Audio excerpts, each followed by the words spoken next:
ప్రభునందు ప్రియులారా, గత వారం స్నేహాన్ని గురించి కొన్ని విషయాలు మనం మాట్లాడుకున్నాం. అందులో ఒక విశేషమైనటువంటి మాట ఏంటంటే, నిజమైన స్నేహితుడు అనేవాడు విడవకుండా ప్రేమిస్తాడు అని చెప్తూ, దుర్దశలో అట్టివాడు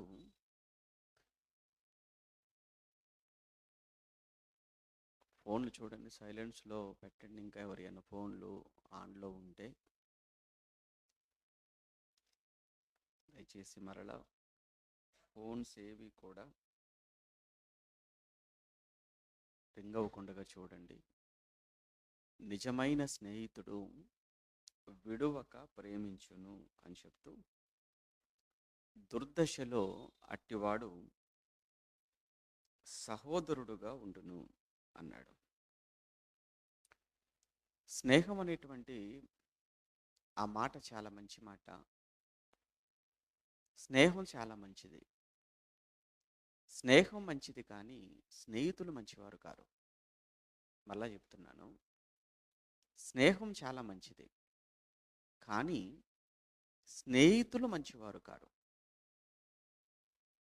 స్నేహం ఎందుకు మంచిది అని అంటే, స్నేహంలో ప్రేమ ఉంటుంది అని చెప్పాను. స్నేహంలో నమ్మకం ఉంటుందని చెప్పాను. స్నేహంలో ప్రేమ ఉంది గనుక,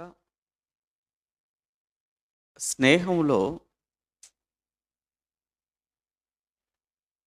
స్నేహంలో ప్రేమ అనేది, స్నేహంలో నమ్మకం అనేది, ఇవి ఉండటం వలన స్నేహం అనేది చాలా మంచిది.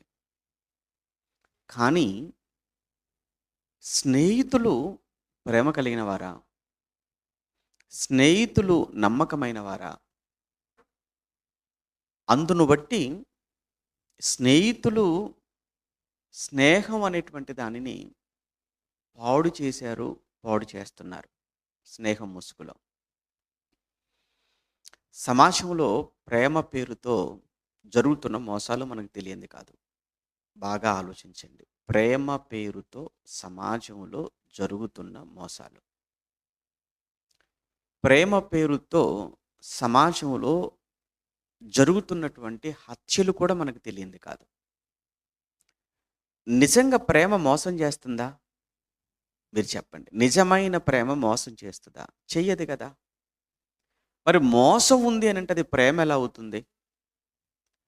అలా నిజమైన ప్రేమ ప్రాణం తీస్తుందా? తీయదు కదా! అలాంటప్పుడు ప్రేమ పేరుతో ప్రాణాలు తీస్తున్నారు అంటే అది ప్రేమ ఎలా అవుతుంది? అలానే స్నేహంలో ప్రేమ ఉన్నప్పుడు, స్నేహంలో నమ్మకం ఉన్నప్పుడు, ఆ స్నేహంలో ప్రేమ లేదు, ఆ స్నేహంలో నమ్మకము లేకపోతే ఇది మాత్రం ఎలా నిజమైన స్నేహం అవుతుంది? ఎలా నిజమైన స్నేహితులవుతారు? అందుకే మీకా గ్రంథం రాస్తున్న సమయానికి మీకా గారు ఒక మాట అంటారు ఆయన. ముఖ్య స్నేహితుని యందు నమ్మకము ఉంచవద్దు అనే ఒక పదాన్ని ఆయన ఉపయోగిస్తాడు. బహుశా మరి మీలో ఎంతమంది చూసారో ఆ మాట తెలీదు. ఒకసారి ఈ సమయంలో మీకా గ్రంథం 7వ అధ్యాయాన్ని మీరు చూడగలిగితే 5వ వచనంలో మీకా గ్రంథం 7వ అధ్యాయము 5వ వచనం. ఈ మీకా గ్రంథం రాస్తున్న సమయానికి ఆ యెరూషలేము లేదా యూదా ప్రాంతంలో పరిస్థితులన్నీ కూడా చాలా దారుణంగా మారిపోయాయి. పాపం అనేది భయంకరమైనటువంటి తారాస్థాయికి చేరిపోయింది. భ్రష్టత్వం సంభవించిందని చెప్పాలి యూదా దేశంలో. యూదా దేశాన్ని లేదా యెరూషలేము ప్రాంతాన్ని ఎప్పుడో స దేవుని కోపానికి, దేవుని ఉగ్రతకు బూడిదగా మారినటువంటి సొదొమ, గొమొర్రా పట్టణాలున్నాయి చూసారా? ఆ సొదొమ, గొమొర్రా పట్టణాలను పోలుస్తూ మాట్లాడతాడు. యెషయా గ్రంథం ప్రారంభంలో మనం చదువుకున్నప్పుడు ఇప్పుడు తీయాల్సిన పని లేదు. అంటే యెషయా గారు కానివ్వండి, మీకా గారు కానివ్వండి, ఇరువురు కూడా ఒకే కాలానికి చెందినవారు కనుక, యెషయా గారు వచ్చేసేమో యెరూషలేము ప్రాంతంలో ఉన్న వారికి ఆయన ప్రవచనాలు చెప్తూ ఉంటే, యెరూషలేము పట్టణంలో, మీకా గారు వచ్చేసేమో యెరూషలేము మినహా చుట్టూ ఉన్నటువంటి పల్లెలు ఏవైతే ఉన్నాయో, ఆ పల్లెల్లో ఆయన ప్రవచనాలు చెప్తూ ఉన్నాడు. వాక్యం చెప్తూ ఉన్నాడనమాట. అప్పుడు ఈయన ఈ మాట మాట్లాడుతున్నాడు. అంటే పరిస్థితులు ఎంత భయంకరంగా మారిపోయాయో దేశంలో, మనుషుల మధ్య ముఖ్యంగా స్నేహితుల పేరుతో కూడా జరుగుతున్నటువంటి అన్యాయాలను, దారుణాలను కళ్ళతో చూసిన వ్యక్తిగా హెచ్చరిక చేస్తున్నాడు సమాజాన్ని. 7వ అధ్యాయం 5వ వచనంలో. ఇదిగో స్నేహితుని యందు నమ్మిక ఉంచవద్దు. ముఖ్య స్నేహితుణ్ణి నమ్ముకొనవద్దు అన్నాడు చాలు. స్నేహితుణ్ణి నమ్ముకొనవద్దు. ముఖ్య స్నేహితుని యందు అసలు నమ్మకమే పెట్టుకోకండి అన్నాడు. అందరూ అంటే అందరూ కాదు. స్నేహితుడైన వాడు ఎలాంటి వాడు అనంటే విడువక ప్రేమించేవాడు. ఓకే. విడువక ప్రేమించేవాడైతే మనం నమ్ముకోవచ్చు. దుర్దశలో, కష్టకాలంలో కూడా మనకు తోడుగా ఉండేవాడైతే మనం నమ్ముకోవచ్చు. కానీ అలాంటి వారు కాదు గదా! అలాంటి వారు లేరు గదా! స్నేహాన్ని అడ్డు పెట్టుకొని, స్నేహాన్ని అడ్డంగా పెట్టి కంప్లీట్‌గా వంచించేవాడు, మోసగించేవాడు, దోచుకునేవాడు, చివరికి ప్రాణాలే తీయటానికి స్నేహాన్ని వాడుకుంటున్నారు గదా! అందుకే అలర్ట్ చేస్తున్నాడు ఆయన. మేలుకొలుపుతున్నాడు. కానీ బైబిల్‌లో మీకు గత వారం చెప్పాను గదా!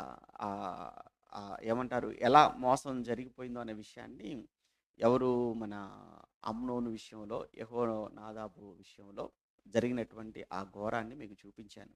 వాడు కపటమైన స్నేహితుడు వాడు. వాడు స్నేహితుల్లాగానే కనబడుతున్నాడు గానీ, లోపల వాడిలో కపటం కనబడుతుంది. అంటే వాడిలో వేషధారణ కనబడుతుంది. వాడిలో మోసం అనేది వాడిలో మనం చూస్తున్నాం. అందుకే అందరూ స్నేహితులు మన మంచిని కోరుకునేవారు, మన మేలు కోరుకునేవారు అని మీరు అనుకుంటే చాలా పొరపాటు. అసలు స్నేహితులకు ఉండవలసిన క్వాలిటీస్ ఏంటని గత వారం మనం మాట్లాడుకున్నాం. ఈరోజు ఒక మంచి విషయాన్ని అంటే చెడ్డ స్నేహితులకు ఉదాహరణగా గత వారం మనం మాట్లాడుకున్నామండి. ఒక మాట చెప్పాలంటే లాస్ట్ వీక్ ఏం చెప్పుకున్నామనంటే చెడ్డ స్నేహితుడు, చెడు స్నేహాలు ఎలా ఉంటాయి అని చెప్పడానికి బెస్ట్ ఎగ్జాంపుల్ ఏంటంటే అమ్నోను, యెహోనాదాబు. బాగా వినండి. బైబిల్‌లో ఇది దరిద్రమైనటువంటి జంట. అంటారు చూసారా? కొంతమంది భార్యాభర్తల గురించి కూడా మాట్లాడుతున్నప్పుడు ఇది వరస్ట్ అండి ఇద్దరు అని చెప్తారు చూసారా? ఎందుకు? ఆయన తీయలేమేమైనా పెట్టలేమండి. ఇద్దరు ఇద్దరేనండి. ఎవ్వరిని మనం అనడానికి లేదండి. అంతేనండి వాళ్ళంటారు చూసారా? భార్యాభర్తల కొరకు మాట్లాడుతున్నప్పుడు. సేమ్ ఇక్కడ కూడా స్నేహితులు ఎలాంటి వాళ్ళంటే ఈడు అమ్నోను అమ్నోనే, యెహోనాదాబు యెహోనాదాబే. వాడు ఎంత మూర్ఖుడో, ఎంత మూర్ఖంగా ప్రవర్తించాడో చూసాం గదా! ఇక మరలా అవన్నీ కూడా ఇప్పుడు మాట్లాడుకోవాల్సిన అవసరత లేదు గానీ, వాడు ఎంత దారుణానికి ఒడికట్టాడో అమ్నోను చూసాం. సొంత చెల్లినే గదా! వీడు, వీడు నిజంగా మంచివాడైతే బుద్ధి చెప్పాలి. సలహా ఇచ్చే ప్రోత్సహించాడు చూసారా? అంటే వీడు కూడా కపటం. అంటే పాపం జరగాలని కోరుకునేవాడు. ఆ పాపము చేయుట ద్వారా వీడు చంపబడాలని ఆశపడినవాడు వీడు. కుటుంబాలలో నెమ్మది లేకుండగా, సమాధానం లేకుండగా చేయడమే ఈ స్నేహితుడి యొక్క పని. అదే వాడి ఉద్దేశ్యం. అందుకే ఆ విషయంలో వాడిని గద్దించకుండగా, వాడిని సరిచేయకుండగా ఇంకా ఆ తప్పుకు, ఆ పాపానికి వాడిని ఏం చేశాడంటే వెనక నుంచి తోసి ప్రోత్సహించాడు వాడిని. ఎప్పుడు కూడా ఒకటే గుర్తుపెట్టుకోండి. తప్పును ఇది తప్పు అని తెలిసి, ఇది పాపము అని తెలిసి కూడా ఆ తప్పును, ఆ పాపాన్ని మీ పక్కనున్నవాడు ఎవ్వడైనా సరే మిమ్మల్ని ప్రోత్సహిస్తున్నాడు, ఎంకరేజ్ చేస్తున్నాడంటే వెంటనే వాడికి మీరు గుడ్ బై చెప్పండి. వెంటనే వాడితో మీరు వెంటనే సంబంధాలు మీరు తెంచుకునే ప్రయత్నం చేయండి. లేదంటారా మీ జీవితాలు తెగిపోతాయి. దానికి నిలువెత్తు నిదర్శనం వీడే అమ్నోను. దేవునికి, దేవుని వాక్యానికి, మంచికి, సత్యానికి భిన్నమైనటువంటి ఆలోచన ఎవరు చెప్పినా, ఎవరు మాటలాడినా, ఎలాంటి వారితో స్నేహం అది నాకు, నా కుటుంబానికి, నా సంఘానికి కూడా ఇది చాలా ప్రమాదము. ఎట్టి పరిస్థితుల్లో ఎలాంటి వారితో నేను స్నేహం చేయకూడదు అని వాడికి మీరు బయటికి బహిరంగంగా చెప్పకపోయినా, మీ మనసులో మీరు అనుకునైనా ఆ రోజు నుంచి వాడిని మీరు దూరం పెట్టే ప్రయత్నం చేస్తే అది మీకు మంచి జరుగుతుంది. లేదు అని మీరు అలానే మీరు కొనసాగారా, ఆ తర్వాత మీరు చావక తప్పదు. ఆ తర్వాత మీ కుటుంబాలు రోడ్డున పడిపోక తప్పదు. ఇక నేను ఇంతకంటే ఎక్కువగా నేను చెప్పను. ఒక మంచి స్నేహం ఎలా ఉంటుందో ఈరోజు చూడబోతున్నాం మనం. ఒక మంచి స్నేహం. చెడ్డ స్నేహం పోయిన వారం చూసాం. ఈరోజు ఒక మంచి స్నేహం కూడా చూస్తే కంప్లీట్ అవుతుందన్న ఉద్దేశ్యంతో మళ్ళా నేను ఇక్కడికొచ్చాను. సమూయేలు రెండవ గ్రంథం ఒకసారి చూద్దాం. సమూయేలు రెండవ గ్రంథం. సమూయేలు రెండవ గ్రంథం మొదటి అధ్యాయం. సమూయేలు రెండవ గ్రంథం మొదటి అధ్యాయాన్ని ఒకసారి చూస్తున్నప్పుడు అందులో 26వ వచనాన్ని నేను చదువుతున్నాను, జాగ్రత్తగా చూడండి. సమూయేలు రెండవ గ్రంథము మొదటి అధ్యాయము 26వ వచనం. ఇది ఏంటంటే మీరు 19 నుంచి మీరు చూస్తున్నప్పుడు ఇదంతా కూడా ఒక గీతం. అంటే ఇదంతా ఒక పాట. గీతం అంటే ఒక సాంగ్ అన్నమాట. గీతం అంటే ఒక పాట. తెలుసు కదా! 19 నుంచి 27 వరకు ఇదంతా కూడా పాటగా మనకు కనబడుతుంది. ఈ పాట ఏ పాట అంటే ఇది విషాదంతో కూడుకున్న పాట. దుఃఖంతో కూడుకున్న పాట. పాటల్లో రకాలుంటాయి తెలుసా మీకు? పాటల్లో రకాలుంటాయా? చెప్పండి, మీకు తెలిసిన 1, 2 రకాలు చెప్పండి. పాటలు ఎన్ని రకాలుంటాయో? చెప్పండి. చెప్పండి. పురుషులు చెప్పాలి. జ్ఞానవంతులు కదా చెప్తారు. చెప్పండి. ఏం మాట్లాడట్లేదు ఎందుకు? చెప్పండి. ఏదో ఒకటి చెప్పండి. కొంచెం మాట్లాడితే బాగుంటుంది పురుషులు. Very good. సంతోష గీతాలు. సంతోష గీతాలు. ఆ తర్వాత సరే, దుఃఖం. విషాద గీతాలు. అదే విషాద గీతాలు, దుఃఖకరమైన గీతాలు. ఇంకా మామూలుగా అందరికీ తెలిసినవి చెప్పండి. కృతజ్ఞతా గీతాలు కూడా ఉంటాయి కదా, దేవుని కృతజ్ఞతలు చెప్తూ పాడేటువంటి పాటలు ఉంటాయి. ఇంకా తర్వాత రక్షణకు సంబంధించినటువంటి గీతాలు ఉంటాయి, రక్షణ గీతాలు అని. ఇంకా స్తుతి గీతాలు అని అంటాం. ఓకే, స్తుతి, సంతోషం, విషాదం, కృతజ్ఞత, రక్షణ గీతాలు, ఇవన్నీ ఉంటాయి. పాటలో రకాలన్నమాట ఇవన్నీ కూడా. వాటిలో ఇప్పుడు ఇక్కడ మనం మాట్లాడుకుంటున్నటువంటి ఈ 19 నుంచి 27 వరకు దీన్ని ఏమంటారంటే అక్కడే ఉంది. ఎక్కడ ఎన్నో వచనము అని అంటే మీరు 18 వచనం చదువుతున్నప్పుడు సౌలును గూర్చి 17, 18 యూదా వారికి అభ్యాసము చేయవలని చూసారా? అంటే యూదా వారికి ప్రాక్టీస్, అభ్యాసం అంటే ప్రాక్టీస్ అన్నమాట. యూదా వారికి అభ్యాసము చేయవలనని దావీదు సౌలును గూర్చియు అతని కుమారుడైనటువంటి యోనాతానును గూర్చియు ధనుర్గీతము ఒకటి చేసి అన్నట్టు చూసారా? ధనుర్గీతం ఒకటి చేసి దానిని బట్టి విలాపము సలిపెను. అంటే ఇది విలాప గీతం. అదే ధనుర్గీతము లేదా విలాప గీతము అంటే దుఃఖంతో, బాధతో పాడిన, వ్రాసినటువంటి గీతము. ఎవరు ఈ గీత రచయిత? దావీదు. అంటే దావీదు దుఃఖంతో, దావీదు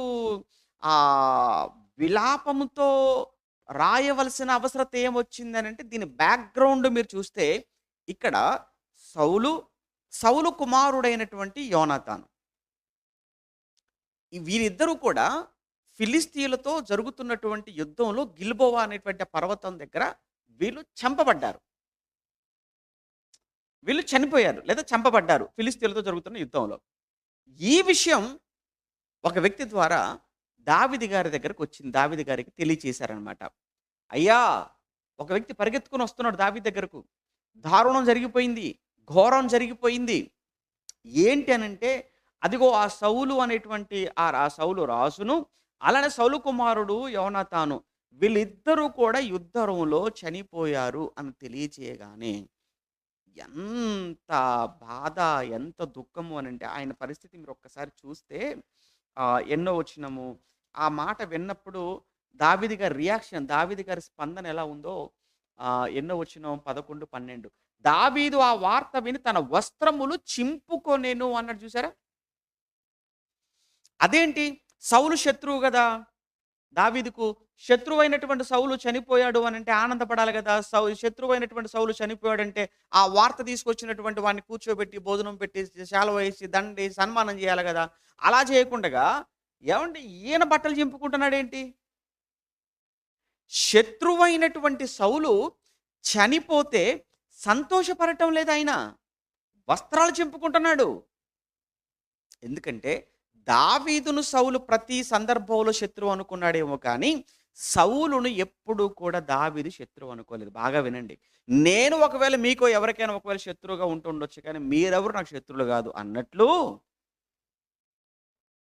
అర్థమైందా? నన్ను ఎవరైనా గాని ఎందుకంటే వాళ్ళకి నచ్చింది నేను చేయకపోవచ్చు. వారు అడిగింది నేను ఇవ్వకపోవచ్చు. వారికి ఇష్టమైనట్టుగా నేను మాట్లాడకపోవచ్చు. అప్పుడు ఆటోమేటిక్‌గా నేనేమైపోతానంటే శత్రువునయిపోతాను. నేను మీకు శత్రువునవ్వచ్చేమో కానీ, నేను మీకు శత్రువునవ్వటం చాలా ఈజీ. కానీ మీరెప్పుడూ నాకు శత్రువులు కారు. ఎప్పటికీ నాకు శత్రువులు మీరు కాలేరు. ఎందుకంటే నేనొక సేవకుడిగా ఉన్నాను. ఒక దైవజనుడిగా ఉన్నాను.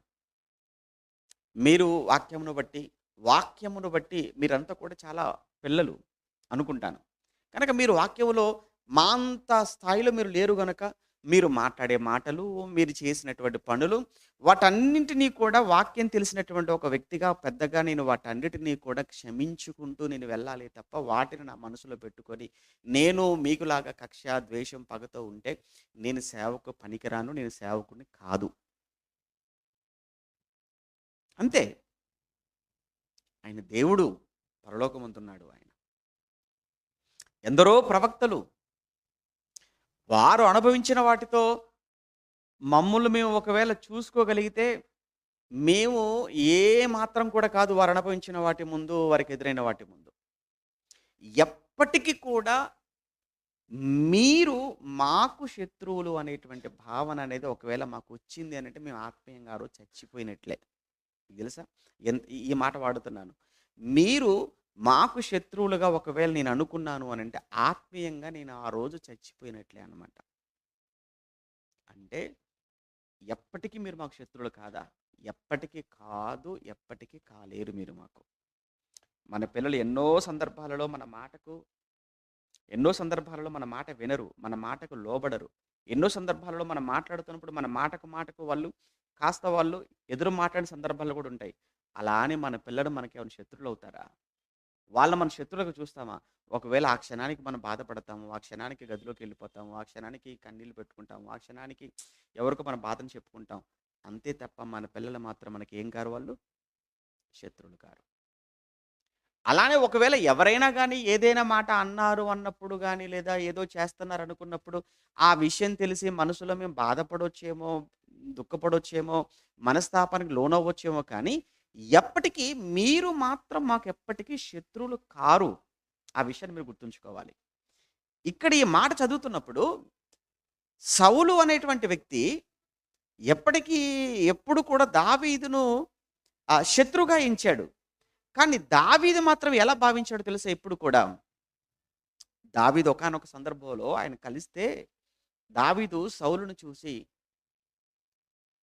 "నా తండ్రి" అని సంబోధిస్తాడు. దావీదు సౌలును చూచి "నా తండ్రి" అని అన్నాడండి. ఆ మాట సౌలు యొక్క మనసును విరిచేసింది. అతనిలో ఉన్న శత్రుత్వాన్ని ఆ క్షణానికి చంపేసింది. "నా తండ్రి" అన్నాడు. "నా రాజా" అన్నాడు. అంటే నా తండ్రి అని మాట్లాడుతూ, నా రాజా అని అతను మాట్లాడుతున్నటువంటి మాటలు చూస్తుంటే, ఏంట్రా నువ్వు చిన్నవాడివే కావచ్చు కానీ నాకంటే కూడా వయసులో, బుద్ధిలో నువ్వు నాకంటే చాలా పరిణితి చెందినవాడిగా కనబడుతున్నావు. అంటే చిన్నవాడివైన నీకున్న బుద్ధి నాకు లేకుండగా పోయింది. అది ఆ మాటలో ఉన్న అర్థం. అప్పుడప్పుడు అదే అంటుంటాం కదా! వయసులో పెద్దవాళ్ళుగా కనిపించవచ్చేమో కానీ బుద్ధి చిన్నవాళ్ళుగా ప్రవర్తిస్తుంటారు. చిన్నవాళ్ళుగా ప్రవర్తిస్తుంటారు. అప్పుడప్పుడు ఏంటి వీళ్ళు ఇలా చేశారేంటి? వయసులో పెద్దవాళ్ళయ్యుండి, వయసులో పెద్దవాళ్ళేమో గానీ వాక్యంలో, దేవునిలో పెద్దవాళ్ళు కాదనమాట. చిన్న పిల్లల్లా ఉన్నారు వాళ్ళు. అందుకే ఇలా మాట్లాడుతున్నారా అనుకుంటాం. అంటే ఇక్కడ సౌలు చనిపోయాడనగానే చూసారా? సౌలు చనిపోయాడు అంటే ఆ విషయాన్ని జ్ఞాపకం చేసుకొని, హమ్మయ్య! నా శత్రువు చచ్చిపోయాడు అని అనుకోలేదు. బట్టలు చింపుకుంటున్నాడు దావీదు. సౌలును బట్టి అలానే సౌలు కుమారుడైన యోనాతానును బట్టి దావీదు తన వస్త్రములు చింపుకుని ఆ తర్వాత 11వ వచనంలో అతని యొద్దనున్న వారందరూను దావీదు అలా వస్త్రాలు చింపుకునేసరికి పక్కనున్న వాళ్ళందరూ వాళ్ళు కూడా చేసిన పనేంటట? ఆళ్ళు కూడా వాళ్ళ బట్టలు చింపేసుకున్నారట. మరి ఏవండి దావీదు అంత గొప్పవాడుగా ఆయన వస్త్రాలు చింపుకుంటే మనవేంటి అని వాళ్ళు కూడా వస్త్రాలు చింపేసుకున్నారు. సౌలును, యోనాతానును, యెహోవా జనులను, ఇశ్రాయేలు ఇంటి వారును యుద్ధములో కూలిరని వారిని గూర్చి దుఃఖపడుచు, ఏడ్చుచు సాయంత్రము వరకు ఉపవాసం ఉండిరి. అయిపోయింది.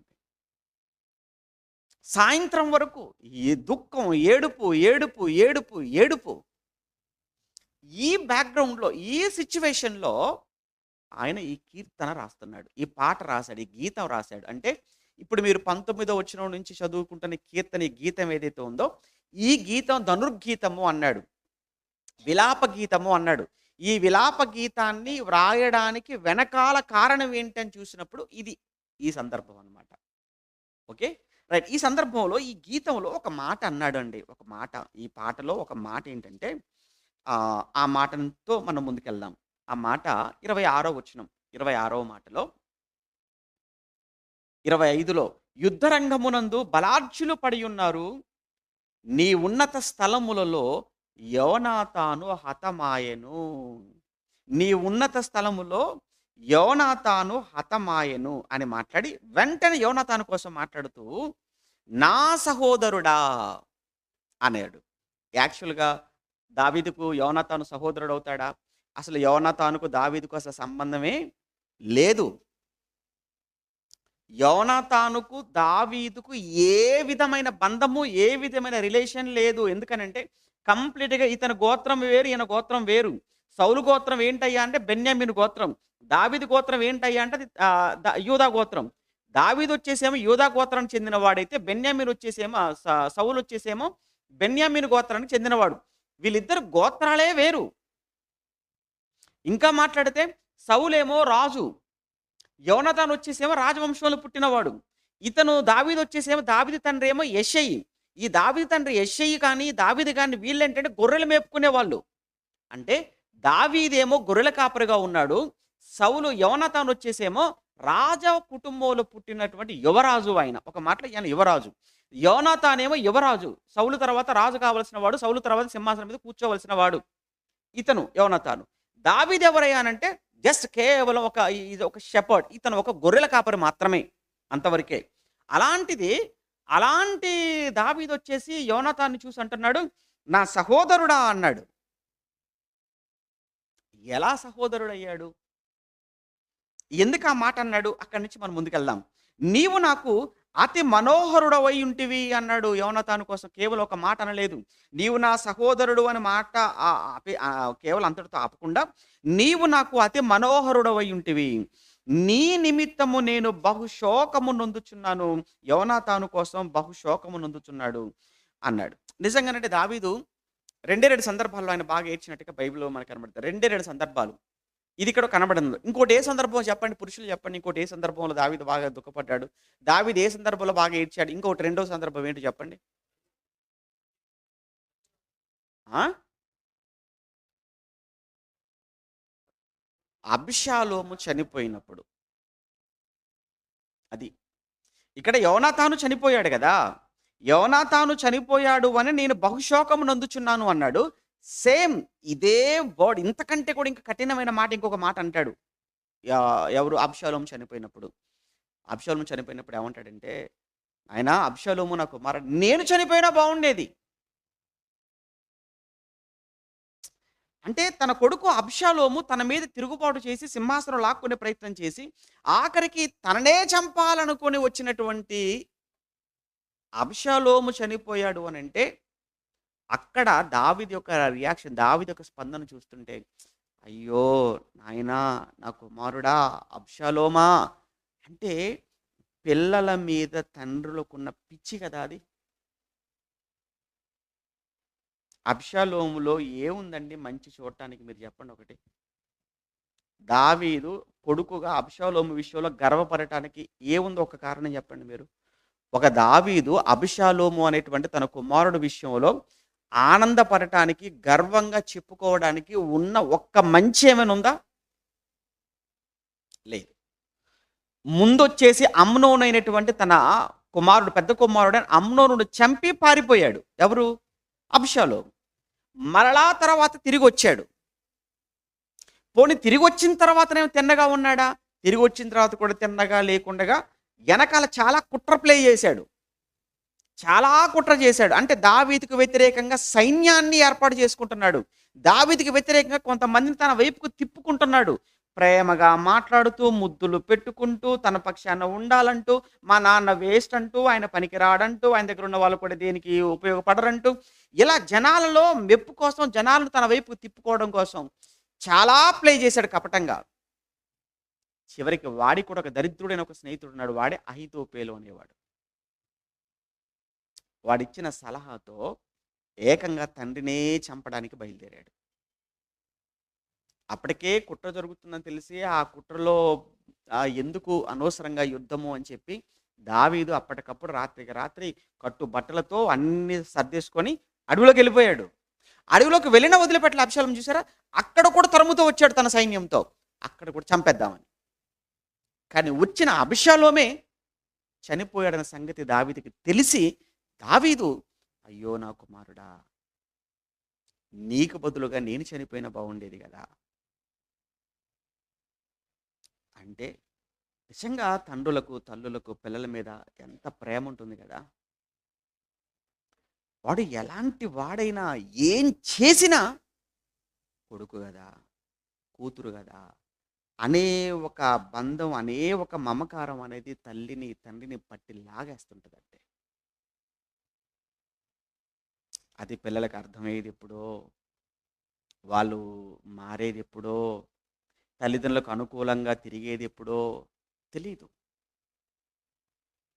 ఎంత చేసినా ఆ కొడుకు రాగానే, ఆ కూతురు రాగానే, ఆ తల్లి, ఆ తండ్రి పిల్లలను గుడ్డలకు హత్తుకుంటారు. అది తల్లిదండ్రుల ప్రేమ. అది రెండు సందర్భాల్లో దావీదు బాగా దుఃఖపడ్డాడు. మొదటి సందర్భం ఏంటంటే యోనాతాను ఏమయ్యాడు? ఇప్పుడు చనిపోయాడు. యోనాతాను చంపబడ్డాడు అన్న సంగతి తెలిసి మొదటగా ఇక్కడ చూస్తున్నాం. తర్వాత ఇదే గ్రంథంలో మరలా అబ్షాలోము చనిపోయినప్పుడు చూస్తుంటాం. పోనీయండి, అబ్షాలోము చనిపోయినప్పుడు ఆయన దుఃఖపడ్డాడు, బాగా రోధించాడు అని అంటే కొడుకు కాబట్టి అని అంటాం మనం. ఓకేనా? కొడుకు కాబట్టి అని అంటాం. మరి ఇక్కడ యోనాతాను కొడుకు కాదు కదా, ఈవెన్ సహోదరుడు కూడా కాదు కదా. మరి కొడుకు కానీ సహోదరుడు కూడా కానీ యోనాతాను కోసం దావీదు ఎందుకు అంతగా రోధించాడు? అంటే ఇక్కడ ఏదో బంధం వీళ్ళ మధ్య, ఏదో బలీయమైనటువంటి బంధం ఏదో ఉంది. ఆ బంధాన్ని బట్టే ఇక్కడ దావీదు బహుగా శోకిస్తున్నాడు. ఇప్పుడు ఎవరైనా చనిపోయారు అని అనుకున్నప్పుడు వాళ్ళ దగ్గరికి మనం వెళితే, కొంతమంది దగ్గర మనం నిలబడ్డప్పుడు ఆటోమేటిక్గానే మనకు తెలియకుండానే కంట్లో నీళ్ళు తిరిగిపోతుంటాయి. ఇంకా ఎక్కువైపోతే ఏంటంటే ఆ శవం మీద పడిపోయి ఏడుస్తుంటాం. అప్పుడు చూసే వాళ్ళంతా అదేంటండి, మనం చూసాం, మనకు రానిటువంటి ఆ దుఃఖం వీళ్ళకి ఎందుకు వచ్చింది అంటే ఆ చనిపోయి శవంగా ఉన్న వ్యక్తికి ఇక్కడ దుఃఖపడుతున్న వీళ్ళకు ఏదో బలమైన బంధం ఉంది, తెలిసిపోతుంది.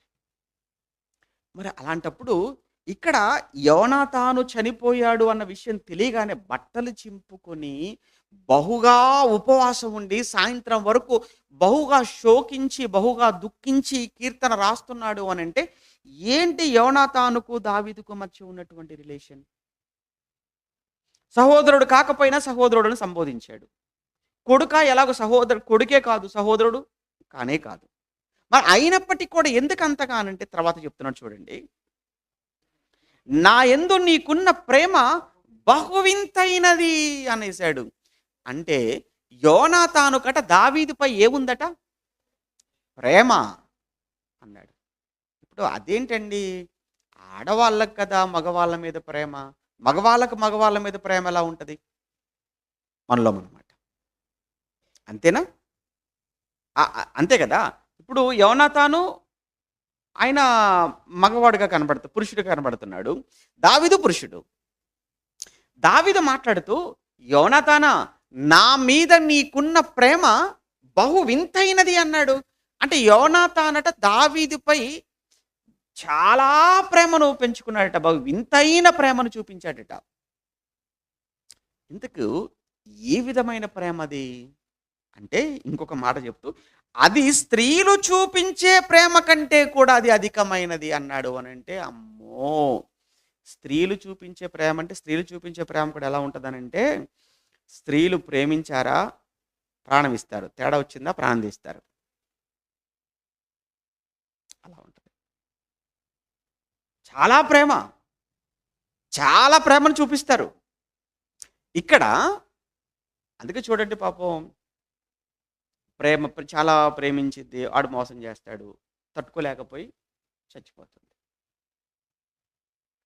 ఎందుకంటే నేను చాలా ప్రేమను చూపించానండి ఆయన మీద. చాలా ప్రేమ పెంచుకున్నానండి. కానీ నేను చూపించిన ప్రేమ నేను ఆయన మీద కనపరిచినటువంటి ఆ ప్రేమ ఈరోజు అది నాకు దక్కలేదు. నన్ను కాదన్నాడు. ఇంక నేనెందుకు బతకాలి? ఎవరి కోసం బతకాలి? అనే కదా చచ్చిపోతుంటారు. నిజంగానే కొంతమంది ఈవెన్ భార్యలైనా ఆ, చాలా ప్రేమను చూపిస్తుంటారు. ఎంత ప్రేమ అంటే ప్రతి క్షణం భర్త కోసం ఆలోచించే వాళ్ళు ఉంటారు. ఆయన బయటికి వెళ్ళాడంటే వచ్చేంత వరకు ఆయన కోసం ఎక్కడున్నారు? ఏం చేస్తున్నారు? తిన్నారా? లేదా? ఏంటి ఇంత కన్సర్న్ అంటే ప్రేమది. ఇక్కడ యోనాతాను కోసం దావీదు అంటున్నాడు, స్త్రీలు చూపించే ప్రేమ కంటే కూడా నువ్వు నా మీద చూపించిన ప్రేమ అధికమైనది అని మాట్లాడేశాడు. ఇంతకీ ఏంటి ప్రేమ? ఒకటి. రెండోది వచ్చేసి ఏమన్నాడు అనంటే, ఎందుకు అంతగా దుఃఖపడ్డాడు? ఎందుకు అంతగా దుఃఖపడ్డాడు అంటే ప్రేమ. వాళ్ళ మధ్య ఏముంది? ఎందుకంత దుఃఖపడ్డాడు అంటే దుఃఖానికి కారణం ఏంటనమాట? ప్రేమ. ఇంతకీ ఏమవుతాడు అనంటే అక్కడ అన్న మాట ఏంటంటే సహోదరుడు అన్నాడు. ఇంతకీ సహోదరుడు అంటే కానే కాదు. సహోదరుడు కానే కాదు. బ్లడ్ రిలేషన్ కాదు, బంధుత్వం కాదు. మరి ఆయన కాకపోయినా కానీ సహోదరుడు అన్నాడు. ప్రేమను చూపించాడు అన్నాడు. ఎంత ప్రేమ చూపించాడు అనంటే స్త్రీలు చూపించే ప్రేమ కంటే కూడా అధికమైన ప్రేమను చూపించాడు అన్నారు. మొత్తానికి అంత ప్రేమ ఆయన పట్ల చూపించినటువంటి యోనాతాను ఎవరు ఏమవుతాడు అని మనం వెనకకి వెళ్ళిపోతే యోనాతాను దావీదుకు స్నేహితుడవుతాడు. యోనాతాను దావీదుకి ఏమవుతాడు? స్నేహితుడు, ఫ్రెండ్ అతను. మరి ఫ్రెండ్ను సహోదరుడు అంటున్నాడేంటి? అవును, ఫ్రెండ్ను సహోదరుడే అంటారు. ఎందుకంటారు ఫ్రెండ్ను సహోదరుడు అని? మీరు చదువుకున్నారు కదా. ఏమని? సామెతల గ్రంథంలో చదివించాను కదా, 17వ అధ్యాయం. ఒకసారి చూద్దాం మరలా. సామెతల గ్రంథం 17వ అధ్యాయం 17వ వచనం. సామెతల గ్రంథం 17వ అధ్యాయం 17వ వచనంలో నిజమైన స్నేహితుడు ఏం చేస్తాడు? నిజమైన స్నేహితుడు విడవక ప్రేమించును అనంటే స్నేహితుల మధ్య ఏముంటుంది? ప్రేమ. స్నేహితుల మధ్య ఉండేది ప్రేమ. ఇప్పుడు ఇక్కడ దావీదుకు యోనాతానుకు మధ్య ఏముందని దావీదు ఒప్పుకుంటున్నాడు? ప్రేమ ఉంది. ఆ ప్రేమ చాలా అధికమైన ప్రేమను చూపించావు నా మీద నువ్వు అన్నాడు. అంటే స్నేహితుల మధ్య, నిజంగా స్నేహితులైతే స్నేహితుల మధ్య ప్రేమ ఉండాలి. ఆ ప్రేమ ఉన్నప్పుడు ఏమవుతుంది చూసారా? దుర్దశలో అట్టివాడు సహోదరుడుగా ఉండును అన్నాడు. దుర్దశ అంటే కష్టకాలంలో, శ్రమల కాలంలో, బాధ కలిగినప్పుడు ఆ స్నేహితుడు ఎలా ప్రవర్తిస్తాడట? సహోదరుల్లా ప్రవర్తిస్తాడు. అంటే యోనాతానును దావీదు నా సహోదరుడా అన్నాడు అనంటే అక్కడ సహోదరుడు కాదు కానీ ఆయన ఎవరు? స్నేహితుడు. ఎందుకు మరి స్నేహితుని సహోదరుడు అన్నాడు అనంటే దావీదు యొక్క కష్టకాలంలో, దావీదు యొక్క దుర్దశలో, దావీదు యొక్క బాధలలో విడవకుండగా యోనాతాను ఏం చూపించాడు? దావీదు పట్ల ప్రేమను చూపించాడు. అదంతా గుర్తు చేసుకొని చివర్లో చనిపోయాడు అనగానే యోనాతాను స్నేహితుడే కాదు, నాకు సోదరుడు. ఎందుకయ్యా నువ్వు సోదరుడు అంటున్నావు అనంటే నా బాధల్లో, నా కష్టాల్లో, నా శ్రమల్లో నన్ను విడవకుండగా నన్ను అంటిపెట్టుకొని ఎంత నా కోసం శ్రమించాడు అనుకుంటున్నారు. అది దావీదు ఇంటెన్షన్. ఇప్పుడు ఒక్కసారి చూద్దాం. నిజంగా కష్టాలలో, శ్రమల్లో, బాధల్లో అంత ప్రేమను యోనతాను చూపించాడా అంటే నిజంగా చూపించాడు. ఒక్కసారి అసలు ఎక్కడ వీళ్ళ పరిచయం ఎక్కడ? అప్పుడప్పుడు చూడండి మా స్నేహితులు కానండి, మా పరిచయం అండి 15 ఏళ్ల క్రితం అని ప్రారంభిస్తుంటాం. ఎక్కడ పరిచయం అయ్యారు అంటేనేమో ఇది స్కూల్లోనండి, కాలేజీలోనండి, లేదంటే ఏదో ఆహ్, ఏదో మీటింగ్‌లోనండి, లేకపోతే ఎక్కడికో వెళ్ళినప్పుడండి అని చెప్తుంటాం కదా స్నేహితుల కొరకు. మరి ఇప్పుడు దావీదుతో యోనాతానుకి ఈ పరిచయం రిలేషన్ ఇది ఎప్పుడు ఏర్పడింది? ఒకసారి దీనికి కూడా మన ప్రారంభాన్ని చూద్దాం. సమూయేలు మొదటి గ్రంథం 18వ అధ్యాయం. సమూయేలు మొదటి గ్రంథం 18వ అధ్యాయం. ప్రారంభ వచనం. సమూయేలు మొదటి గ్రంథం 18వ అధ్యాయం మొదటి వచనాన్ని చదువుతున్నప్పుడు, దావీదు సౌలుతో మాటలాడుట చాలించినప్పుడు యోనాతాను హృదయము దావీదు హృదయముతో ఏమైపోయిందట? కలిసిపోయింది. ఎప్పుడు?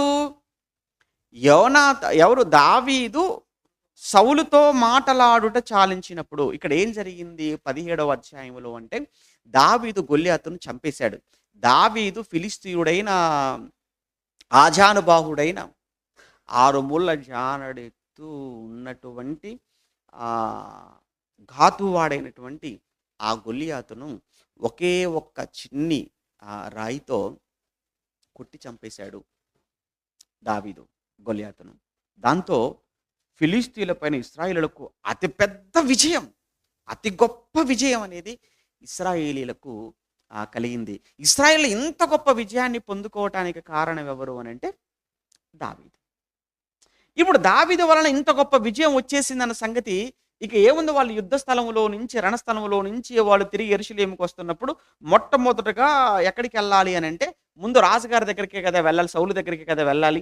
మన వాళ్ళకి చూడండి మొట్టమొదటి ఏదైనా వరల్డ్ కప్ గెలుచుకొని వచ్చారనుకోండి బయట దేశాలలో, ఈ ఇండియాలో దిగ్గానే మొట్టమొదటి ఎవరిని కలుస్తారు? ప్రధాని గారి దగ్గరికి వెళ్తారు, రాష్ట్రపతి గారిని కలుస్తారు. ఎందుకంటే మన దేశంలో అత్యున్నతమైనటువంటి స్థానంలో ఉన్నటువంటి వ్యక్తుల్లో వీరే గనుక ఏమంటే రాష్ట్రపతి గారిని కలవాలి, ప్రధాని గారిని కలవాలి. ఆ తర్వాత మిగతా మంత్రులు వాళ్ళవి ఇవి అందరూ కలుస్తుంటారు. ఆ తర్వాత సాధారణంగా పబ్లిక్‌లోకి వస్తారు.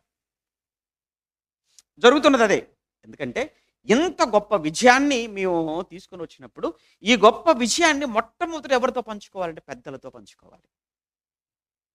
ఆ రోజు కూడా ఈ విజయాన్ని ముందుగా ఎవరితో పంచుకోవాలి? ఇదిగో సౌలుతో పంచుకోవాలి. రాజు గనక ఆయన. అక్కడికి వెళ్లారన్నమాట.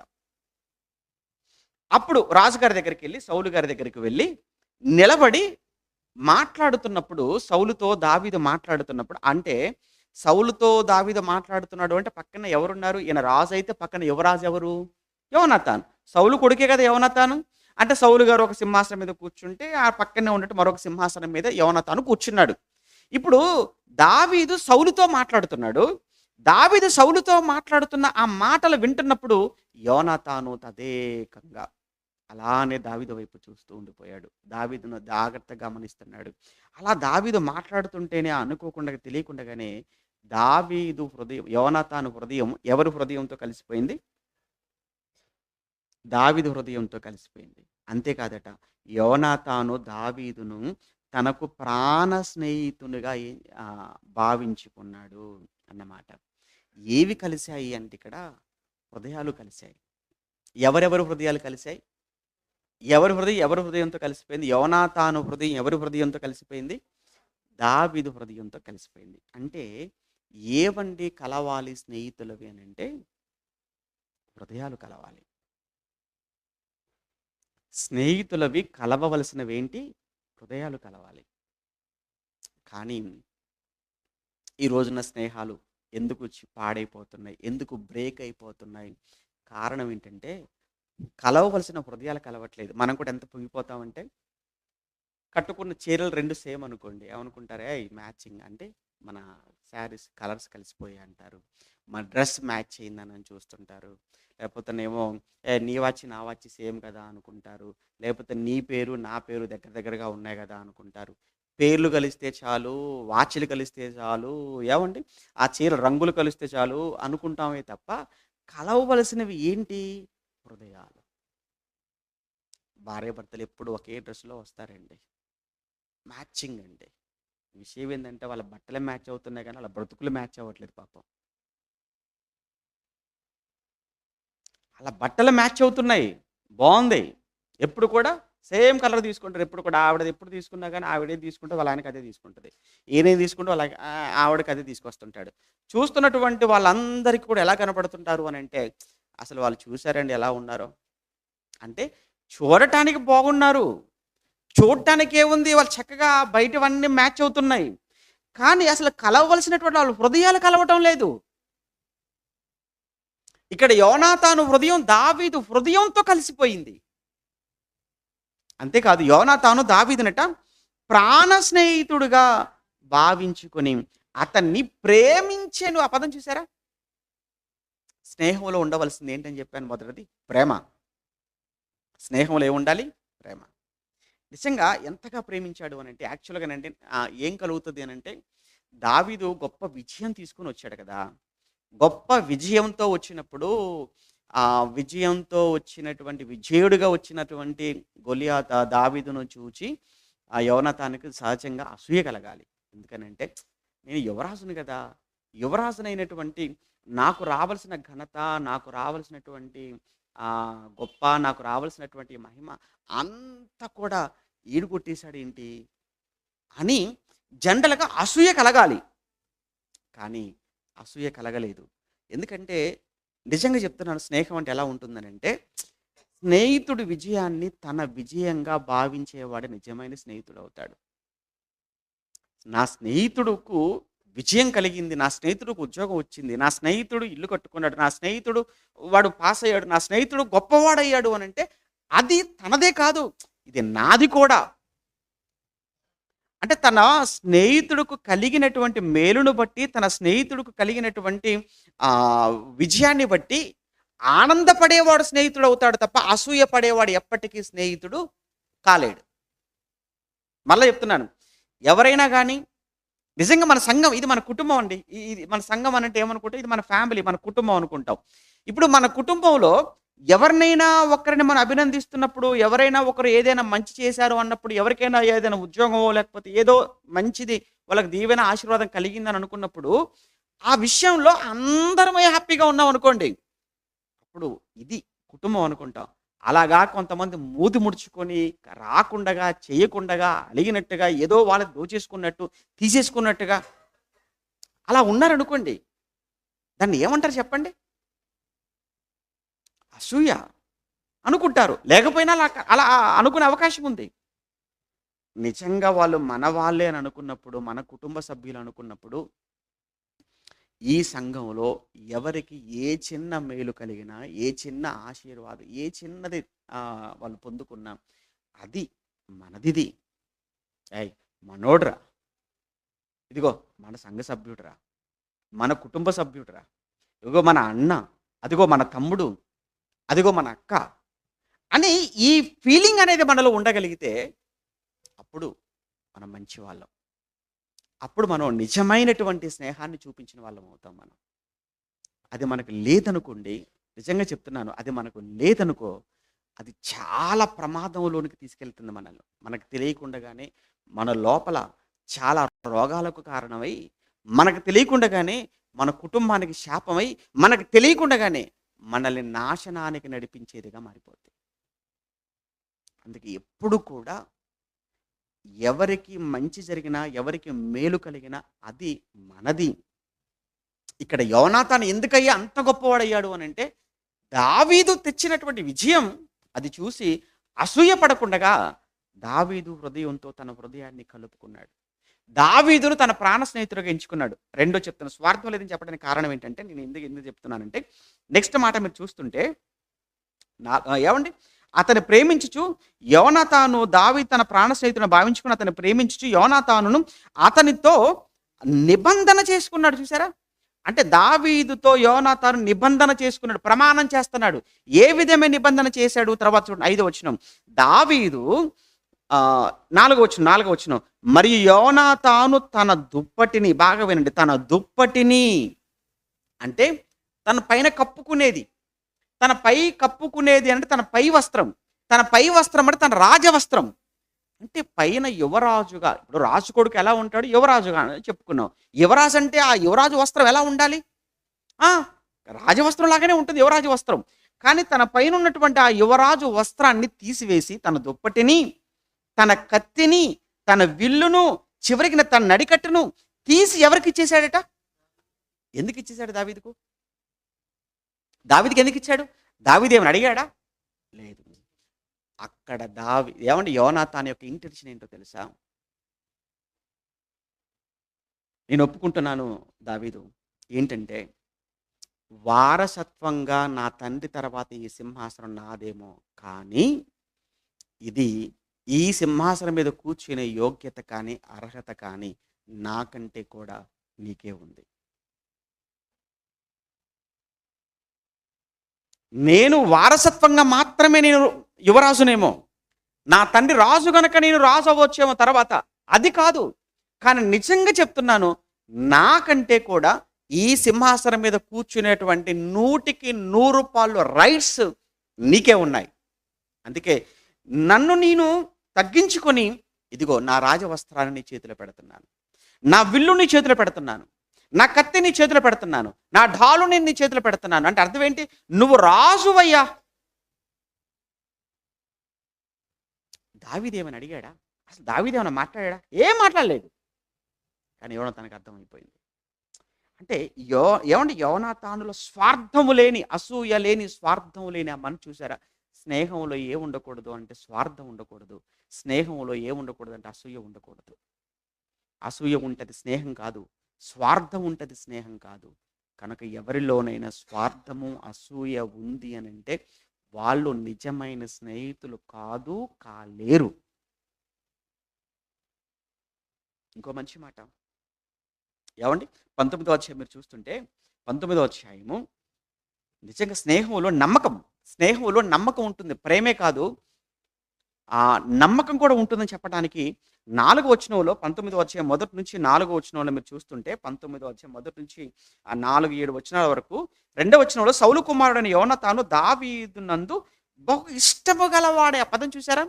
యోనాతాను దావీదునందు ఎంత ఇష్టమట? బహు ఇష్టము గలవాడు అన్నట్టు చూసారా? దావీదంటే యోనాతాను పిచ్చి. మన భాషలో అంత ప్రేమ, అంత ఇష్టాన్ని చూపించాడు. అప్పుడు అంటున్నాడు, ఇగో ఇష్టం కాబట్టే ప్రేమ కాబట్టి, ఇంకో మాట ఏమన్నాడు? ప్రాణము అన్నాడు. చూసారా? ప్రాణ స్నేహితుడుగా అనుకున్నాడు కదా. అంటే దావీదును ప్రాణ స్నేహితుడుగా ఎంచుకున్నాడు యోనాతాను అన్నట్టు. ఎట్టి పరిస్థితుల్లో దావీదు ప్రాణం పోవద్దు. ఒకవేళ దావీదు ప్రాణం పోయే పరిస్థితి వస్తే దావీదు ప్రాణం కంటే ముందు నా ప్రాణం పోవాలి అనుకున్నాడండి యోనాతాను. ఇదండి స్నేహానికి ఉన్న గొప్ప విలువ. మీకు చరిత్రలో ఎక్కడైనా కనబడుతుందా? చరిత్రలో ఎవరైనా కానీ, సినిమాలలో కనబడుతుందేమో. నిజ జీవితంలో నిజంగా ఒరే నువ్వు కాదురా చావవలసింది, ఒకవేళ నీకు చావంటూ వస్తే నీకంటే ముందు నేను చస్తాను, అవసరమైతే నేను చచ్చి నిన్ను బ్రతికించుకుంటాను. ఇది ఒక స్నేహితుడి మాట. ఇక్కడ కూడా యోనాతాను చూస్తుంటే ఇక్కడ దావీదుకు ఒక ప్రమాదం పొంచి ఉంది. ఎవరి వల్ల అంటే సాక్షాత్తు వాళ్ళ తండ్రి వల్లనే ప్రమాదం పొంచి ఉంది. చూసారా? అంటే తన తండ్రి దావీదు పట్ల ఒక విలన్ అయిపోయాడు, దావీదు పట్ల ఒక శత్రువు అయిపోయాడు. దావీదు ప్రాణం తీసేవాడుగా తన తండ్రి మారిపోవటం చూసి ఒకవైపు తండ్రా, ఒకవైపు స్నేహితుడు. బాగా చూడండి, ఒకవైపు తండ్రి, ఒకవైపు స్నేహితుడు. వీళ్ళిద్దరిలో ఎవరిని కాపాడుకోవాలి? అది ఎంత కఠినంగా ఉంటుందో చెప్పండి ఆ సిచ్యువేషన్. ఒకవైపు చూస్తుంటే నా తండ్రి, ఒకవైపు చూస్తుంటేనేమో దావీదు. వీళ్ళిద్దరిలో ఎవరిని నేను కాపాడుకోవాలి అంటే నా తండ్రిని కాపాడుకోవాలి, దావీదును కాపాడుకోవాలి. ఇద్దరిని కాపాడుకోవాలనేటువంటి మనసు. ఇద్దరిని కాపాడుకోవాలంటే నా తండ్రి కనుక నా తండ్రిని నేను మాటతో చెప్పి మార్చుకునే ప్రయత్నం చేస్తాను అని ఇక్కడ దావీదు యోనాతాను చేస్తున్న ప్రయత్నం ఏంటంటే సౌలును కూర్చోబెట్టి యోనాతాను సౌలుకు బోధ చేస్తున్నాడు. సౌలును కూర్చోబెట్టి కొడుకుగా యోనాతాను బ్రతిమలాడుకుంటున్నాడు. ఏమని బ్రతిమలాడుతున్నాడు తెలుసా? నా తండ్రి అయిన సౌలు ఏమని మాట్లాడుతున్నాడు తెలుసా అంటే 4వ వచనంలో యోనాతాను తన తండ్రి అయినటువంటి సౌలుతో దావీదును గూర్చి దయగా మాటలాడి, నీ సేవకుడైన దావీదు నీ విషయంలో ఏ తప్పిదము చేసిన వాడు కాక బహు మేలే చేశాడు కదా నా తండ్రి. నీకు ఏం కీడు చేశాడు చెప్పు దావీదు, ఒక్కటి చెప్పు. నీకు దావీదు చేసిన కీడేంటో? దావీదు జీవితంలో నీకు ఎప్పుడు కూడా ఒక్క కీడు చేయలేదు. నీకోసం తప్పుగా మాట్లాడాడా? నీ పట్ల తప్పుగా ప్రవర్తించాడా? దేశం పట్ల ఏమైనా తప్పుగా ఏమైనా మాట్లాడి ప్రవర్తించాడా? దేశం పట్ల గాని, నీ పట్ల గాని, కుటుంబం పట్ల గాని, ఎవ్వరి పట్ల కూడా ఎప్పుడు ఎక్కడ దావీదు తప్పుగా మాట్లాడటం, ప్రవర్తించడం లేదే. అంటే కొన్ని సందర్భాలలో తండ్రులు కూడా మతి తప్పుతారు. అలాంటప్పుడు పిల్లలు ఏం చేయాలి? తల్లిదండ్రులకు హితోపదేశం చేయాలి. తల్లిదండ్రులు కూడా ఏవో మనసులో కక్షలు పెంచుకొని, పగలు పెంచుకొని, అసూయ ద్వేషాలతో ఉంటుంటారు. అప్పుడు నిజమైన పిల్లలు చేయాల్సిన పని ఏంటంటే, ఎందుకంటే అసూయ ద్వేషాలతో నా తల్లిదండ్రులు ఉంటే వాళ్ళ జీవితాలు పాడైపోతాయి కదా, ఆరోగ్యాలు పాడైపోతాయి కదా, దేవునికి వాళ్ళు దూరం అయిపోతారు కదా, దేవుని దృష్టిలో నేరస్తులు అయిపోతారు కదా అని భయం కలిగినటువంటి ప్రతి కుమారుడు, ప్రతి కుమార్తె, అమ్మా నాన్న ఎందుకు మీరు వాళ్ళ పట్ల ఇలా ఉంటున్నారు? అది తప్పు కదా. వాళ్ళు ఏం చేశారు? మనకు మేలు చేశారు కదా, వాళ్ళు మనకేం కీడు చేయలేదు కదా. అయినా బైబిల్ మనకు నేర్పించింది ఏంటంటే, కీడు చేసిన వాడికే మేలు చేయాలి అన్నది బైబిల్ ఫార్ములా, బైబిల్ సూత్రం అయినప్పుడు, అలాంటిది మనకు మేలు చేసిన వారి కోసం మనం ఎలా కీడు చేయగలమమ్మా? ఇంత కీడును దేవుడి దగ్గర నుంచి మనం ఎలా అమ్మ తట్టుకోగలం అని బుద్ధి కలిగినటువంటి ప్రతి కూతురు, ప్రతి కుమారుడు కూడా తల్లిదండ్రులకు ఏం చేయాలి?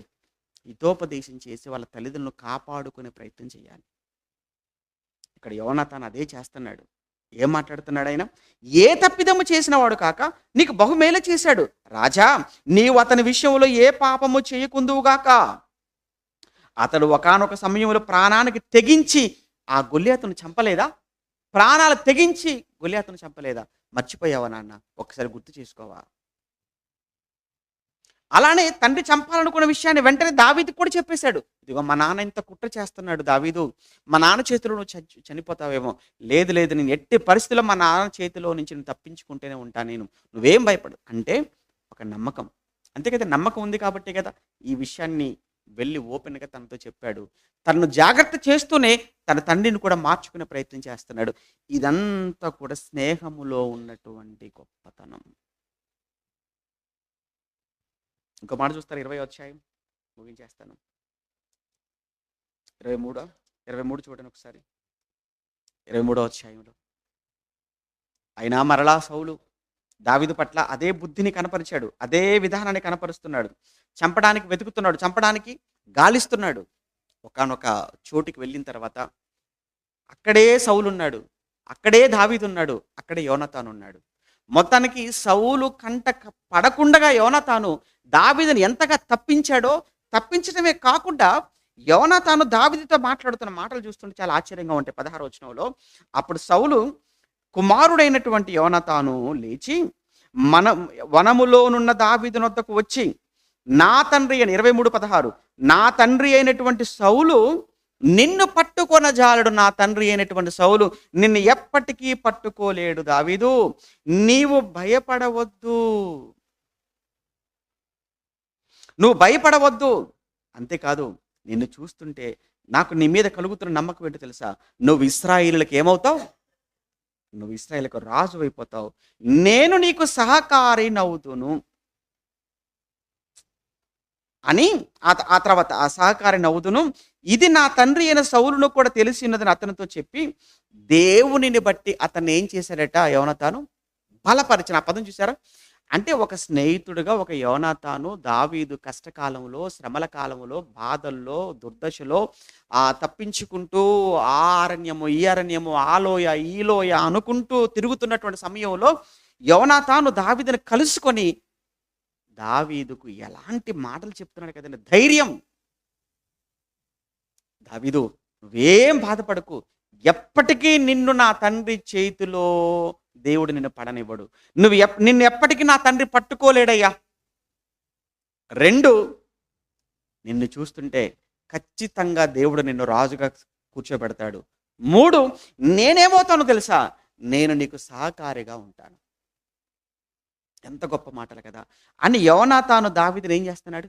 బలపరుస్తున్నాడు. అదే సామెతల 17:17 మనం చదువుకున్నాం. నిజమైన స్నేహితుడు ఏం చేస్తాడు? విడువక ప్రేమించును అన్నాడు. నిజమైన స్నేహితుడు విడవకుండా ప్రేమిస్తాడు. దుర్దశలో అట్టివాడు సహోదరుడుగా ఉండును అన్నాడు. ఇప్పుడు దావీదు యొక్క దుర్దశలో, దావీదు యొక్క కష్టంలో, దావీదు యొక్క శ్రమల్లో యోనాతాను ఎలా ఉన్నాడు? సహోదరుడిగా ఉన్నాడు. సహోదరుడుగా ఉన్నాడు, ప్రేమ కలిగాడు, ప్రేమ కలిగి ఉన్నాడు, ప్రాణానికి ప్రాణంగా చూస్తున్నాడు, నమ్మకాన్ని చూపించాడు, అంతేకాదు బలపరుస్తున్నాడు. అంటే స్నేహితుడు ఏం చేయాలి అంటే బలపరచాలి. కష్టంలో ఉన్నప్పుడు, బాధల్లో ఉన్నప్పుడు, వేదనలో ఉన్నప్పుడు స్నేహితుడు చేయవలసిన పనేంటంటే బలపరిచే మాటలు చెప్పాలి. నిన్న నిన్న ఒక 4 రోజుల క్రితం ఒక అన్న మెసేజ్ పెట్టాడు. చూసిన తర్వాత నేను చాలా ఆశ్చర్యపోయాను. ఆ మెసేజ్ చూసిన తర్వాత. పాపం అన్నీ ఉన్నాయి ఆయనకు. మంచి ఉద్యోగం ఉంది. మా మంచి జీతం ఉంది. ఇల్లుంది. భార్య, పిల్లలు అంతా బావుంది. కానీ ఎందుకో ఈ మధ్యలో నేను చాలా బలహీన పడిపోతున్నానన్నా. ఇంకా ఒక మాటలో చెప్పాలి అనంటే, నాకు దేవుడి మీదనే నాకెందుకో తప్పుడు ఆలోచనలొచ్చేస్తున్నాయి అంటున్నాడు. ఎంత విచిత్రం చూసారా? దేవుడి మీదనే నాకు తప్పుగా ఆలోచనలు కలుగుతున్నాయి. నాకే ఎందుకు ఈ బాధలు అన్నట్లు, నాకే ఎందుకు ఈ శ్రమలు అన్నట్లు, నాకే ఎందుకు ఈ ఈ ఈ అవమానాలు అన్నట్లు, అసలు నాకే ఎందుకు ఇయన్నీ ఇలా జరుగుతున్నాయి అని దేవుణ్ణి నేను అపార్థం చేసుకొని, దేవుణ్ణి అనుమానించే, దేవుణ్ణి అవమానపరిచే ఆ పరిస్థితిలోనికి నేను వెళ్ళిపోతున్నాను. నెగెటివ్ థాట్స్ నాకు ఎక్కువైపోతున్నాయి. నన్ను ఏం చేయమంటారు? ప్లీజ్ నా కోసం మీరు మాట్లాడాలి అన్నప్పుడు ఒక పావుగంట 20 నిమిషాలు మాట్లాడవలసి వచ్చింది. దాంతో కాస్త నెమ్మది పడ్డాడు. తర్వాత మరలా ఒకటే చెప్పాను. మీరు ఏ విషయంలో కూడా మీరు బలహీనపడొద్దు. అస్సలు మీరు అధైర్యపడకూడదు. సాతానుగాడి యొక్క వాడి మనస్తత్వం ఏంటంటే, ఎక్కడైనా కానీ చిన్న నిరాశ మనలో ప్రారంభమైనా, ఎక్కడైనా ఏ ఒక్క విషయంలోనే గాని మనం ఒత్తిడికి లోనవుతున్నా, బాగా వినండి, మనం ఏ చిన్న విషయంలో ఒత్తిడికి లోనవుతున్నా, ఏ ఒక్క విషయంలో నిరాశ పడినా, ఆ చిన్ని నిరాశ, ఆ చిన్ని ఒత్తిడిలో వాడు లోపలకొచ్చి దాన్ని చాలా పెద్దగా చేసి, ఇక నీ కళ్ళ ముందు ఇంకెవరు లేరు అన్నట్లుగా దేవుణ్ణి నీకు శత్రువుగా చూపిస్తాడు. లేదంటే నీ ప్రాణం నువ్వు బ్రతుకుండడాన్నే నీకు వ్యర్థంగా చూపించి, దేవుణ్ణైనా వదులుకో, లేదా నీ ప్రాణాన్నైనాను వదులుకో. ఈ రెండిట్లో ఏదో ఒకటి త్వరగా డిసైడ్ అయిపో అన్నంత వరకు నేను తీసుకెళ్ళిపోతాడు. అందుకే భక్తులు రాస్తున్నప్పుడు ఏ మాత్రం కూడా మీరు అపవాదికి మీరు చోటు ఇవ్వకండి అని. చోటు ఇవ్వద్దు. వాడికి ఏ చిన్ని అవకాశం అంటే నెగిటివ్‌గా మన ఏ చిన్నదొచ్చినా దానికి మరికొన్ని తప్పనిసరిగా వాడు యాడ్ చేస్తాడు. చాలా పెద్దగా మన కళ్ళ ముందు చూపించేస్తాడు. ఇక జీవితమే లేదన్నట్టుగా చేస్తాడు. అందుకే అలాంటి సమయంలో నిజమైన స్నేహితులుగా మీరైనా, నేనైనా, మనం ఎవరమైనా గాని చేయవలసిన పనేంటంటే వారిని మనం బలపరచాలి. నిజమైన స్నేహితుడు ఏం చేస్తాడు? ఇక్కడ యోనాతాను ఏం చేశాడు? బలపరిచాడు. నిజంగా దావీదుకు యోనాతాను నిజమైన స్నేహితుడు. అందుకే మీరు చూడండి, యోనాతాను చచ్చిపోయిన తర్వాత దావీదు 9వ అధ్యాయానికి వచ్చినప్పటికి 2వ గ్రంథం 9వ అధ్యాయం సమూయేలు గ్రంథంలో, యోనాతాను నాకు బ్రతుకున్నప్పుడు చేసిన ఉపకారమును బట్టి, మేలును బట్టి నేను యోనాతానుకి ఏదైనా చేద్దామనుకుంటే యోనాతాను లేడు కదా, మరి ఇప్పుడు నేను ఎవరికి చెయ్యాలి? ఎవరు లేరా యోనాతాను ఫ్యామిలీలో అంటే, యోనాతానుకు పుట్టిన ఒక కొడుకు ఉన్నాడయ్యా, ఆ కొడుకు కూడా 2 కాళ్ళు లేనివాడయ్యా, అతను ఉన్నాడు అనగానే అర్జెంటుగా అతను రప్పించండి అనగానే అతను తీసుకొని వచ్చేస్తే, ఆ మెఫీబోషెత్ అనేవాడిని తీసుకొచ్చి, నా కుమారులలో నువ్వు కూడా ఒకడివిరా, ఎందుకంటే నువ్వు ఎవరు కొడుకో తెలుసా? నా ప్రాణ స్నేహితుడు కుమారుడివి నువ్వు. నన్ను ప్రాణానికి ప్రాణంగా ప్రేమించినటువంటి యోనాతాను కొడుకువు గనుక నీ బాధ్యత నాది అని ఆ మెఫీబోషెత్ బాధ్యతను తీసుకున్నాడండి దావీదు గారు. కృతజ్ఞత, స్నేహం పట్ల చూపించిన కృతజ్ఞత. అంటే మన స్నేహం కేవలం మనతోనే కాదు, బాగా వినండి, మన స్నేహం కేవలం మనతోనే కాదు, నెక్స్ట్ మన పిల్లలతో కూడా అది కంటిన్యూ అవ్వాలి. మళ్ళీ చెప్తున్నాను, ఇక్కడ కూర్చున్నటువంటి సంఘంలో ఉన్నటువంటి అందరికీ నేను చేసే హెచ్చరిక ఏంటంటే, మన మధ్య ఉన్న ఈ ప్రేమలు మనతో మాత్రం అంతమైపోవడానికి వీల్లేదు. అలా అయితే మన అవసరమే లేదు. ఇవి కేవలం మనం మాత్రమే కాదు, ఈరోజు మన మధ్య మాత్రమే కాదు ఈ ప్రేమ, ఈ సమాధానం అనేది మన తర్వాత నెక్స్ట్ మన పిల్లల తరం రాబోతుంది, మన జనరేషన్ రాబోతుంది. వాళ్ళ మధ్య ఇంతకంటే, మన మధ్య ఉన్నటువంటి ప్రేమల కంటే ఇంకా స్వచ్ఛమైన, కల్మషం లేని, స్వార్థం లేని బలమైన ప్రేమలు మన పిల్లల హృదయాలలో మనం నింపాలి, నాటాలి. ఇదంతా మీకు ఎక్కడి నుంచిరా అంటే, ఇదంతా మాకు బైబిల్ నేర్పించింది. ఇదంతా మీకు ఎక్కడిది అని అంటే, ఇదంతా కూడా మా క్రీస్తును బట్టి కలిగింది. దావీదులో గొప్పతనాన్ని బట్టి బాగా వినండి. దావీదులో ఉన్న గొప్పతనాన్ని బట్టి యోనాతాను దావీదును ప్రేమించాడేమో.